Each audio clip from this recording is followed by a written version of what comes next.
Sebelum ni aku buat gym trainer dengan boxing trainer. Tapi sekarang What's up, Kai? yo, Kai, dah berapa lama dah belajar SMP ni, Kai? sebulan lebih. Sebelum ni ada tak background beauty ataupun barber ke? Ada tak? Zero sebab sebelum ni aku buat gym trainer dengan boxing trainer. Tak risau ke?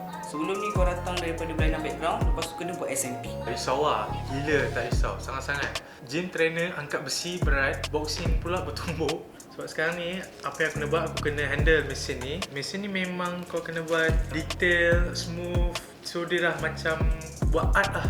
Okay, Kai, boleh tak tunjukkan first practice Kai dengan yang paling latest Kai buat sekarang ni? Boleh je. Yang first aku punya ni memang kau tengok, main barai lah.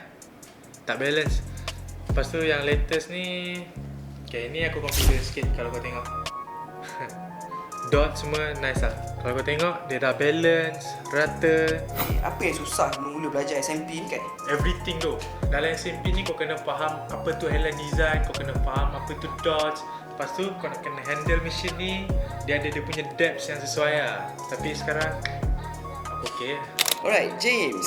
Yeah, what do you look for when you check his practice? Actually, so what I'm gonna look for is spacing, depth, density, and consistency, whether the result look natural. A beginner like him needs to learn how to see the before they can improve their technique. What improvement do you see after his first practice? If you see here, the spacing is more controlled now, and the density is becoming more consistent. He's still learning, but the progress is visible. So, James, how do you move from practice skin to the real training? We don't rush the process. Practice skin cut first, then supervise the real training, step by step. So, apa bezanya Kai pada first week Kai belajar SMP dengan sekarang? Antaranya aku memang nervous, risau sebab banyak benda nak kena belajar.